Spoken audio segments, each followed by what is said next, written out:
तो दोस्तों, आपका स्वागत है मेरे YouTube चैनल के अंदर जिसका नाम है पॉलिटिक्स अड्डा फॉर यू। और मैं आज आपके साथ हूँ, आपका दोस्त शुभांशु शर्मा। अभी जो सबसे ज़्यादा जो जरूरी खबर चल रही है पूरे भारत के अंदर कि क्या प्रधानमंत्री जी लगातार सक्रिय होते जा रहे हैं दक्षिण की राजनीति में। क्या वो चाहते हैं कि कहीं ना कहीं भारतीय जनता पार्टी के लिए दक्षिण के अंदर एक नई भूमि तलाश की जाए।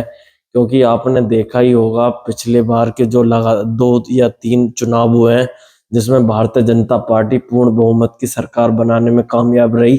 तो उस इलेक्शन से एक चीज बहुत साफ झलक कर आती है कि 2014 के अंदर भारतीय जनता पार्टी ने जहां पर उत्तर और पश्चिमी हिस्सा जो भारत का है वहां पर लगातार फोकस किया और वहां पर सीधी फाइट कांग्रेस पार्टी को इतनी जबरदस्त दी कि कांग्रेस पार्टी बिल्कुल औंधे मुंह जाकर गिर गई। और कहीं ना कहीं उत्तर और पश्चिम के अंदर भारतीय जनता पार्टी का सक्सेस रेट 95% से भी ऊपर रहा, जिसमें उसने 73 सीट उत्तर प्रदेश की जीती।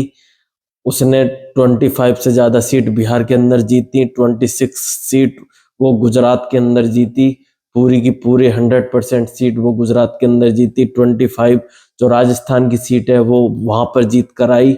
और उसने महाराष्ट्र में भी काफी अच्छा प्रदर्शन किया कांग्रेस और एनसीपी के मुकाबले। तो यह जो उत्तर और पश्चिम के भारत के सबसे बड़े स्टेट थे वहां पर भारतीय जनता पार्टी एक जबरदस्त मार्जिन के साथ अपने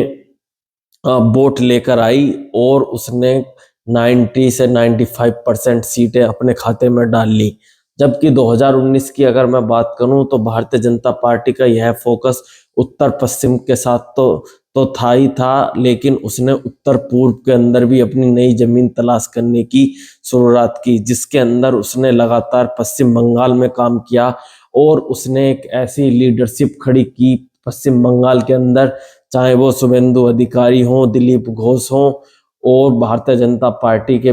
बड़े लीडर जो आज पश्चिम बंगाल में माने जाते हैं, मिथुन चक्रवर्ती को भारतीय जनता पार्टी में लाना हो, या टीएमसी के भोस एमपी जो भारतीय जनता पार्टी में आए, उससे उसने अपने संगठन को मजबूत ही नहीं किया बल्कि उसने एक बड़ा अपोजिशन लॉबी खड़ी कर दी पश्चिम बंगाल के अंदर, जिसके तहत उसे 77 सीटें विधानसभा में मिली और 21 से 22 सीटें वो लोकसभा में जीत कर आई। कहीं ना कहीं उसने पश्चिम बंगाल का जो एक हिस्सा हिंदू बाहुल्य है जिसमें दार्जिलिंग और सिलीगुड़ी जलपाईगुड़ी यह जो हिस्सा है उसने वहां पर सारी की सारी लोकसभा सीटें भारतीय जनता पार्टी जीतने में कामयाब रही। तो कहीं ना कहीं अगर इससे आगे मैं देखूं तो असम के अंदर या मणिपुर, अरुणाचल प्रदेश या फिर मिजोरम, हर जगह भारतीय जनता पार्टी का एक प्रेजेंस बहुत ही जबरदस्त तरीके से बनता हुआ दिखता है 2019 के लोकसभा चुनाव के मद्देनजर। और कहीं ना कहीं जिस तरीके से भारतीय जनता पार्टी ने नॉर्थ ईस्ट के सारे मुद्दों को सुलझाया है उससे एक बात बिल्कुल साफ हो जाती है कि नॉर्थ ईस्ट के अंदर भारतीय जनता पार्टी अपनी एक मजबूत पैठ बना चुकी है और उसका एक जबरदस्त संगठन भी नॉर्थ ईस्ट के अंदर है।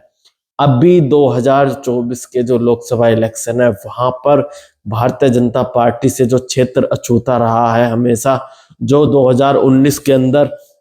उसे जिन स्टेटों में सीट नहीं मिली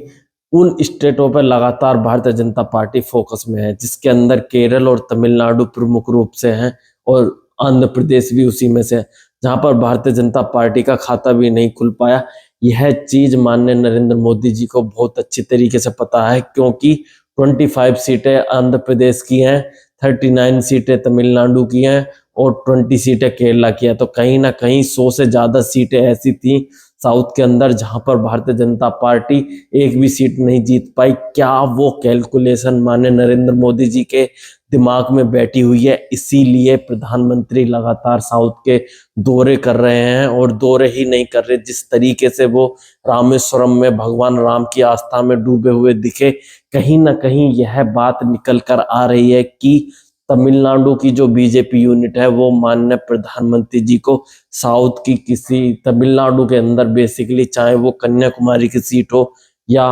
रामेश्वरम जो रामनाथपट्टम लोकसभा सीट के अंदर आता है, वहां से तमिलनाडु की बीजेपी यूनिट चाहती है कि प्रधानमंत्री जी चुनाव लड़े, लेकिन प्रधानमंत्री जी अभी जो शुरुआत करने जा रहे हैं वो पश्चिमी यूपी से करने जा रहे हैं, जहां पर उनकी पहली रैली 25 जनवरी को बुलंदशहर से स्टार्ट होगी। लेकिन जो भारतीय जनता पार्टी का केंद्रीय नेतृत्व है वो ये नहीं चाहता कि प्रधानमंत्री जी कहीं ऐसी सीट पर जाकर फंस जाएं जो भारतीय जनता पार्टी के लिए काफी टफ हो, या फिर भारतीय जनता पार्टी के लिए वहां पर काफी मेहनत करनी पड़े, क्योंकि उन्हें कहीं ना कहीं इस चीज का बहुत अच्छे तरीके से आभास है कि प्रधानमंत्री जी का समय कीमती ही नहीं बेहद बेशकीमती है, क्योंकि उनके अंदर वो क्षमता है कि वो पार्टी के लिए ज्यादा से ज्यादा सीटें जिता सकते हैं। तो इसीलिए पार्टी नहीं चाहती कि प्रधानमंत्री जी काशी के साथ साथ कहीं और से भी चुनाव लड़े। लेकिन अन्नामलाई जो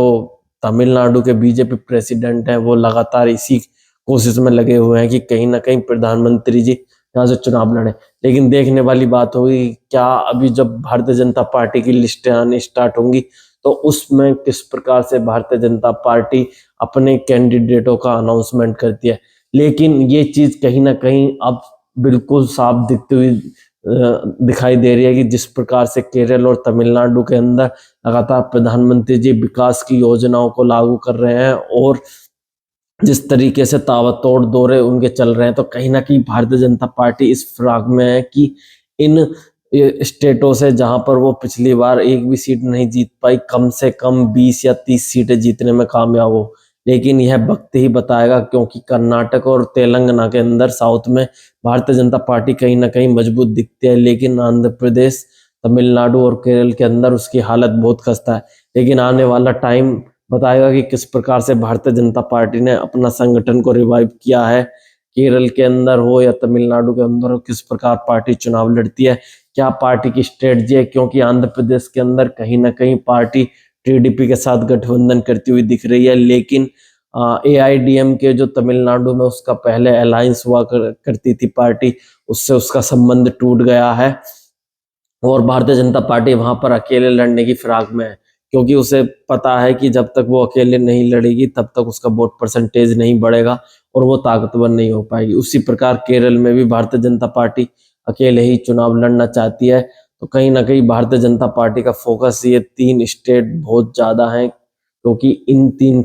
स्टेटों से 100 से भी ज्यादा सीट है और वहां पर भारतीय जनता पार्टी कम से कम 1/5 सीटें जरूर लेना चाहेगी, क्योंकि उसे पता है कि बिहार, पंजाब और इन स्टेटों में एक उसे जबरदस्त डेंट लगने वाला है, क्योंकि जो उसके पुराने अलायंस थे पंजाब के अंदर, चाहे शिरोमणि अकाली दल हो या बिहार के अंदर नीतीश कुमार हो, वो उसका साथ छोड़ चुके हैं। और कहीं ना कहीं उसे यह आभास है कि नीतीश कुमार के जाने से बिहार में वह 39 जो 40 में से सीट जीती थी एनडीए का गठबंधन, वो दोहरा पाना बहुत कठिन होगा। और उसी प्रकार पंजाब के अंदर भी उसे पता। तो भारतीय जनता पार्टी कहीं ना कहीं ऐसे वैक्यूम वाले स्टेट तलाश कर रही है जहां पर वो पहले नहीं जीत पाई, और वो लगातार इसी कोशिश में है कि कहीं कुछ सीटें वहां से निकाल के लेके आए। जय हिंद, जय भारत।